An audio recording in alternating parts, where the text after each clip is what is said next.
In this quick guide, I'll show you how to hide frames in Miro, a simple trick to declutter your workspace and focus on what really matters. Let's get started. When your Miro board starts to feel crowded with multiple frames, hiding a few can help you stay focused. Begin by selecting the frame you want to hide. Once it's selected, look at the top toolbar. You'll see an eye icon appear. This is the visibility control. Click on that eye icon and your selected frame will instantly disappear from view. Now, don't worry, hiding a frame doesn't delete it. It's just temporarily hidden, so you can bring it back anytime.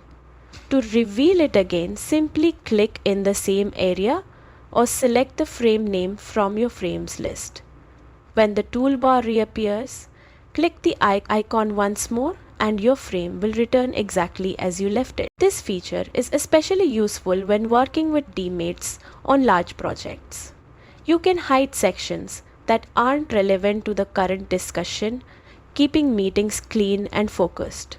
It's also great for reducing visual clutter if your board becomes too busy. Just remember, hidden frames are still accessible to collaborators who have permission to view or edit the board, so everyone stays aligned. And that's it. You now know how to hide and reveal frames in Miro to keep your workspace organized and distraction free. Thanks for watching. Don't forget to like, subscribe, and keep creating smarter with Miro.